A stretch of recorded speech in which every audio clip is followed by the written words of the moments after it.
ಯುದ್ಧದ ಪರಿಣಾಮ ಭಾರತೀಯರಿಗೆ ಗೋಚರವಾಗತೊಡಗಿದೆ. ವಾಣಿಜ್ಯ ಸಿಲಿಂಡರ್ ಅಭಾವ ಎಲ್ಲೆಲ್ಲೂ ಕಾಣಿಸ್ತಾ ಇದೆ. ಅಡುಗೆ ಅನಿಲ ಲಭ್ಯವಾಗುವ ಬಗ್ಗೆ ಆತಂಕ ಕಾಣಿಸ್ತಾ ಇದೆ. ಸರ್ಕಾರ ಭರವಸೆ ನೀಡುತ್ತಿದ್ರೂ ಜನರಲ್ಲಿ ಆತಂಕ ಮನೆ ಮಾಡ್ತಾ ಇದೆ. Your brand deserves more attention, more leads, more growth. From powerful digital marketing that drives results to smart software solutions that streamlines your business and high quality printing that makes your brand stand out. Then there's our publicity. ಈಗ ಮನಮೋಹನ್ ಸಿಂಗ್ ಸರ್ಕಾರದ ಅವಧಿಯಲ್ಲಿ petrol, diesel ಮತ್ತು ಅಡುಗೆ ಅನಿಲಗಳ ಬೆಲೆ ಕುರಿತಾದ ಚರ್ಚೆ ಹೋಟೆಲ್ಗಳಲ್ಲಿ, ಮಾರುಕಟ್ಟೆಯಲ್ಲಿ ಮತ್ತು ಮನೆಗಳಲ್ಲಿ ನಡೆಯತೊಡಗಿದೆ.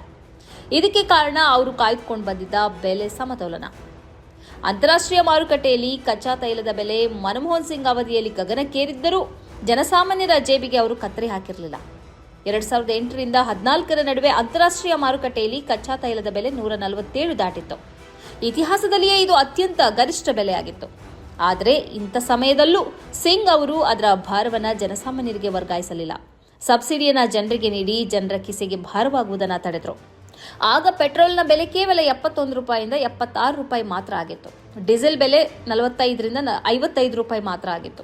ಅಡುಗೆ ಅನಿಲದ ಬೆಲೆ ಕೇವಲ 414ರಿಂದ 450 ರೂಪಾಯಿ ಒಳಗೆ ಇತ್ತು. ಇಂದು ಅಂದರೆ ಈ ಮಾರ್ಚ್ ತಿಂಗಳ ಮಧ್ಯಭಾಗದಲ್ಲಿ ಕಚ್ಚಾ ತೈಲದ ಬೆಲೆ ಅಂತಾರಾಷ್ಟ್ರೀಯ ಮಾರುಕಟ್ಟೆಯಲ್ಲಿ $90ನಿಂದ $93ನ ಆಸ್ಪಾಸ್ನಲ್ಲಿದೆ. ಅಂದರೆ ಸಿಂಗ್ ಅವಧಿಯಲ್ಲಿ ಕಚ್ಚಾ ತೈಲದ ಬೆಲೆ ಎಷ್ಟಿತ್ತೋ ಅದಕ್ಕಿಂತ $54 ಕಡಿಮೆ ಇದೆ. ಆದರೂ ಈಗ ನಮ್ಮಲ್ಲಿ ಪೆಟ್ರೋಲ್ ಬೆಲೆ ಎಷ್ಟು ಅನ್ನೋದು ನಿಮಗೆ ಗೊತ್ತು, 103 ರೂಪಾಯಿ. ಡೀಸೆಲ್ ಬೆಲೆ 89 ರೂಪಾಯಿ. ಅಡುಗೆ ಅನಿಲ LPG 915 ರೂಪಾಯಿ. ಬೆಲೆ ಏರಿಸುವುದಾದರೆ ಮನಮೋಹನ್ ಸಿಂಗ್ ಅವರಿಗೂ ಬೆಲೆ ಏರಿಸಬಹುದಾಗಿತ್ತು. ಬಡ ಜನರ ಕಿಸೆಗೆ ಕತ್ತರಿ ಹಾಕಬಹುದಿತ್ತು. ಮಾತ್ರ ಅಲ್ಲ, ಯಾರಾದರೂ ಪ್ರತಿಭಟನೆ ನಡೆಸಿದರೆ ಅಂತಾರಾಷ್ಟ್ರೀಯ ಮಾರುಕಟ್ಟೆಯನ್ನು ತೋರಿಸಿ ಸಮರ್ಥಿಸಿಕೊಳ್ಬಹುದಾಗಿತ್ತು. ಆದರೆ ಅವರು ಹಾಗೆ ಮಾಡಲೇ ಇಲ್ಲ. ಅವರು ಸಬ್ಸಿಡಿ ನೀಡಿ ಬೆಲೆ ಏರಿಕೆ ಆಗದಂತೆ ತಡೆದರು. ಒಂದು ವೇಳೆ ಮೋದಿ ಸರ್ಕಾರದಂತೆ ಮನಮೋಹನ್ ಸಿಂಗ್ ಸರ್ಕಾರವು ನಡೆದುಕೊಳ್ತಿದ್ರೆ ಇಂದಿನ ತೆರಿಗೆಯ ಲೆಕ್ಕಾಚಾರದ ಪ್ರಕಾರ ಪೆಟ್ರೋಲ್ ಬೆಲೆ 180ರಿಂದ 200 ರೂಪಾಯಿ ದಾಟ್ತಿತ್ತು. ಅಂತಾರಾಷ್ಟ್ರೀಯ ತೈಲ ಮಾರುಕಟ್ಟೆಯಲ್ಲಿ ಬೆಲೆ ಇಳಿಕೆ ಆದಾಗ ಅದರ ಲಾಭವನ್ನು ಜನರಿಗೆ ನೀಡದೆ ಕೇಂದ್ರ ಸರ್ಕಾರ ಇಷ್ಟು ವರ್ಷಗಳವರೆಗೆ ತನ್ನ ಖಜಾನೆಯನ್ನು ತುಂಬಿಸಿಕೊಂಡಿದೆ. ಕೆಲವೊಮ್ಮೆ ಚಿಲ್ಲರೆ ಪೈಸೆ ಇಳಿಕೆ ಮಾಡಿ ಈ ಸರ್ಕಾರ ಕೈ ತೊಳೆದುಕೊಂಡಿದೆ. ಆದರೆ ಸಿಂಗ್ ಸರ್ಕಾರ ಹೀಗೆ ಮಾಡಿಯೇ ಇರಲಿಲ್ಲ. ಅಂತಾರಾಷ್ಟ್ರೀಯ ತೈಲ ಮಾರುಕಟ್ಟೆಯಲ್ಲಿ ಬೆಲೆ ಏರಿಕೆ ಆದಾಗಲೆಲ್ಲ ಅವರು ಭಾರತೀಯರ ರಕ್ಷಣೆಗೆ ಇಳಿಯುತ್ತಿದ್ರು. ಜನರ ಜೇಬಿಗೆ ಭಾರವಾಗದಂತೆ ನೋಡಿಕೊಳ್ತಿದ್ರು. ಈಗ ಖಜಾನೆಯನ್ನು ತುಂಬಿಸುವುದನ್ನೇ ಏಕೈಕ ನೀತಿಯಾಗಿ ಅಳವಡಿಸಿಕೊಳ್ಳಲಾಗಿದೆ. ಅದರಿಂದ ಜನರ ಜೇಬಿಗೆ ಕತ್ತರಿ ಹಾಕಲಾಗ್ತಿದೆ. ಈ ಕಾರ್ಯಕ್ರಮದ ಪ್ರಾಯೋಜಕರು Gadiyar group of companies, specialised in piling and shoring, engineering consultancy, fire fighting, steel structures, real estate. Office SIT tower, silicon OSS, Dubai, UAE.